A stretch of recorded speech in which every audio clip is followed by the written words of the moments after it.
Aliás, muitas pessoas nunca tinham nem ouvido falar em STF, e de alguns anos pra cá, desde a era Bolsonaro, hoje a gente conhece o STF, e que me parece que eles mandam no Brasil. Isso é o que tá ficando claro. Eles mandam no Brasil. É o que tá ficando claro pro brasileiro, né? Não é uma percepção, essa é uma realidade. Quero deixar claro, não é uma percepção. Um tribunal que prende governador de estado mostra que isso não é uma federação. E mostra que eles estão acima dos governadores dos estados, que, aliás, deveriam ser julgados pelo STJ e não pelo STF, pela Constituição, que determinam políticas de relação entre executivo e legislativo, que passam por cima da imunidade parlamentar, porque imunidade parlamentar, para um parlamentar, é inclusive para ele, no exercício da sua função, ele pode até cometer crimes de opinião. É por isso que é imunidade. Senão não seria imunidade. Por que ia falar imunidade? Falar imunidade parlamentar só para falar coisas juridicamente viáveis. Não, imunidade é para isso. Então, eles mandam no governo federal, eles mandam no legislativo, eles mandam no executivo ali no executivo, também, né? No legislativo federal e dos estados. E mais um detalhe. Agora, eles também mandam no processo eleitoral. O processo eleitoral de 2022, Lula e Bolsonaro, foi um processo eleitoral transparente? Foi um processo eleitoral constitucional, legal, justo, jurídico? Foi um processo eleitoral democrático? Não. Não foi. Foi fraudado. E eu não vou falar de urna. Porque eu não sou técnico, eu não sei falar de urna. E eu nem chego perto desse assunto porque este tribunal proibiu-nos de falar de urna. Numa democracia você pode falar de tudo. Claro. Que democracia vem do grego, demo, povo, kratos é poder. Então não é governo do povo, pelo povo, não, é poder do povo. E numa democracia representativa, quando você elege alguém para administrar, para legislar, e confia na legislação que estabelece os critérios para a escolha daqueles que vão julgar, que poder sobra ao povo nenhum, já que todo poder emana do povo, poder não é flátula, não é peido. Você escolhe pessoas para legislar, administrar e confia no processo de escolha daqueles que vão julgar. E que poder sobra ao povo? O poder de contestar, o poder de falar. Eu não gosto disso, eu acho que isso está errado, eu quero saber isso. Eu quero ver a urna aberta na minha... Você pode falar, você pode não obter, mas você pode falar. Isso que é democracia. Mas eu não quero chegar na urna. O que eu digo é, o processo foi fraudado? Foi uma fraude. O processo que sagrou Lula vencedor do pleito presidencial em 2022 foi fraude. Fraude por quê? Provo. Você pega, abre a lei eleitoral, tá lá escrito que o TSE, Tribunal Superior Eleitoral, só pode fazer regulamentações das eleições até o dia 5 de março do ano das eleições. Tá na lei. Até que você não mude o calendário, tá na lei. Então a lei tá lá, ela é clara. O TSE só pode regulamentar as normas eleitorais até o dia 5 de março do ano das eleições. E nessas regulamentações ele não pode suprimir direitos previstos na lei, nem pode criar penalidades que não existem na lei. Então são 3 critérios. O prazo, 5 de março do ano da eleição. Segundo, não pode suprimir direito. Terceiro, não pode criar penalidade. O que aconteceu em 2022? Em 20 de outubro de 2022, o TSE lança uma resolução que pautou, que regulamentou as eleições daquele ano.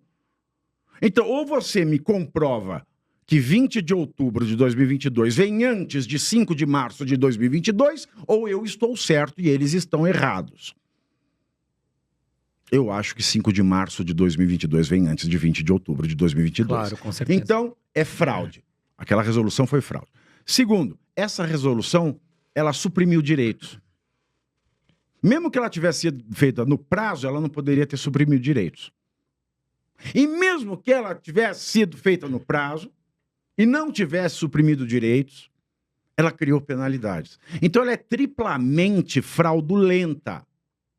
E foram essas resoluções que tiraram perfis pró-Bolsonaro das redes sociais. Foi essa resolução que fez com que apoiadores de Bolsonaro tiveram direitos e garantias violados. E uma outra coisa mais absurda ainda, quando o Bolsonaro entrou com aquela ação falando da fraude no tempo de rádio, com um laudo técnico, muito ruim, aliás, o laudo técnico, Bolsonaro podia ter perdido aquela ação, mas aquela ação precisava ter sido distribuída, analisada e julgada. O que o Alexandre de Moraes fez não existe na lei. Ele pegou a ação, indeferiu de plano e aplicou uma multa de 20 milhões. Então o Alexandre de Moraes, com as bênçãos do STF, ele fraudou a eleição 2022, sem falar de urna. O processo eleitoral foi fraudado, isso eu não tenho dúvida. Ou você queima todos os livros e apaga todas as publicações de lei, porque basta olhar a lei, está escrito. E quando ele fez isso, e se sentiu muito confortável, e quando ele mandou prender em flagrante o Daniel Silveira, veja bem, isso aqui não é uma defesa do que o Daniel Silveira fez. Mas eu estou falando como jurista.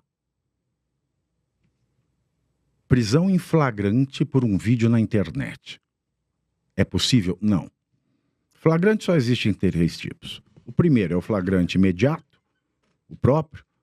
Quando alguém... Você tá com a arma na mão, eu cheguei e vi você dando tiro com a arma na mão, eu falo, esteja preso. Esteja preso, correto, mas é uma brincadeira. O povo leva a sério. Então a pessoa vai presa em flagrante. Quando você viu a pessoa fazer pá, com o revólver, saiu correndo, aí começa a perseguição, você pega, é o flagrante, continuado. E tem uma terceira hipótese, que é o flagrante impróprio, que é assim, o cara matou, pá, saiu correndo. Aí chegou a polícia, perguntou para as pessoas, quem matou é assim, assim, ele tem tais características, ele matou com uma arma de fogo. Começa-se uma perseguição e algum tempo depois, pode ser 1, 2 dias depois até, você acha a pessoa dessa descrição com a arma do crime. Você pode prender em flagrante também. No caso do Daniel Silveira, ele fez um vídeo, não sabe se quando, aí ficou flagrante eterno, que não existe na lei. Quando o Alexandre de Moraes sentou no banheiro, abriu, viu o vídeo e falou, é prisão em flagrante. Mas o crime de ofensa, crime contra a honra, não comporta a modalidade de prisão em flagrante. Então ele errou porque não há flagrante eterno, não foi nenhuma das 3 hipóteses legais. Errou porque o tipo penal não admite prisão em flagrante, calúnia, injúria e difamação. E depois porque ele é parlamentar. E os parlamentares consentiram com isso. Aí o STF se sentiu mais forte. Veja, nós conseguimos mandar no legislativo, eles não estão nem aí para a própria imunidade parlamentar, nós mandamos no processo eleitoral e ninguém falou nada. E a partir daí, o STF passou realmente a ser um conselho de ministros como era no Portugal fascista de Salazar. Nós temos um conselho de ministros que manda e desmanda no país. Isso foi acontecendo, teve o 8 de janeiro, se sentiram mais fortes ainda, quase 2.000 prisões em flagrante. Flagrante? Tudo bem, flagrante. Mas em 24 horas tem que ter audiência de custódia. Não teve. Ninguém reclamou. Vamos indo mais a fundo. Porque quando não tem audiência de custódia, qualquer traficante sabe disso, você tem que ser liberado. Então vamos mais a fundo. Agora vamos passar para a prisão preventiva. Por quais motivos? Não tem individuação de conduta, não tem como a gente aplicar os critérios da prisão preventiva, porque eu acho. Foi. O Congresso não falou nada, o Senado não falou nada, e agora estão vindo as condenações. Condenações sem que se observasse o devido processo legal. Repito, eu não estou dizendo que aqui alguém é inocente ou culpado. Mas como qualquer traficante, homicida, estuprador, tem o devido processo legal respeitado, 8 de janeiro não se teve. Aí chega no Elon Musk, que é onde chega o Trump. Elon Musk, quando compra o Twitter, troca o nome para X, se depara com aquele monte de ordem ilegal, inconstitucional, antidemocrática, autoritária, torpe. E ele fala, não vou obedecer isso porque isso é ilegal. Aí é claro que o Supremo, que é um simulacro de Supremo, que de Supremo não tem nada, é um Supremo sequestrado por atores políticos sem notável saber jurídico. Bom, já que a gente pode fazer o que quer, não banir o X, vamos aplicar multa. Aí sai do Brasil. Ele faz uma outra coisa que não existe na lei. Bom, já que ele sai do Brasil, vamos bloquear os bens da Starlink. Aí não tinha nada a ver uma coisa com a outra. Por que ele não bloqueou os bens da Ambev para garantir as dívidas da Americanas? Faz sentido. O mesmo sócio, né? Exatamente. Porque isso não pode, isso é ilegal. Você não pode bloquear uma empresa que tem o sócio de um processo, mas que tenha outro sócio. Mas por que ele fez com o X e com a Starlink? Faz total sentido. Então, se ele fez aquilo com a Starlink, ele devia ter feito com a Ambev, para garantir a Americana. Mas não fez, mostrando que isso é uma ditadura. Bom, Elon Musk se aproximou de Trump. Trump já sabia de toda essa questão, desta ditadura envergonhada, desse fascismo acadêmico de quinta categoria e sem academicismo que se instalou no Brasil. E agora, é claro, com Trump presidente, com a maioria do Senado republicano, a maioria da Câmara provavelmente republicana, é óbvio que ele está mexendo com empresas americanas, este ditador está mexendo com empresas americanas, e existe, sim, uma probabilidade, vou dizer, probabilidade é muito alta, possibilidade de que esses ministros não possam mais ir para Harvard, dar palestra, etc. Isso vai ser a morte.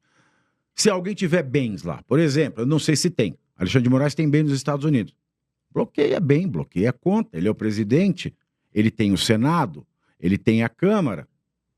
Será que vai acontecer isso pode acontecer. Por que eu fiquei feliz, então, depois de toda esta volta de meia hora, para dizer por que eu fiquei feliz? Eu fiquei feliz porque no Brasil o Senado poderia resolver esta tirania. Mas o Senado é venal. Por que o Senado não resolve essa tirania, então, Pavinato? Já que eles têm esse poder. Tem várias explicações. Primeiro, pode ser porque você tenha rabo preso. Ou seja, pode ser porque você seja corrupto e tem algum caso que você não quer que o STF mexa. Esse é um caso. Segundo caso, pode ser que você não seja corrupto, mas tenha rabo preso com algum dirigente do seu partido que seja corrupto. Terceiro caso, pode ser porque você seja venal. Você está recebendo emenda, etc. e tal. Isso é uma forma de corrupção, no sentido moral.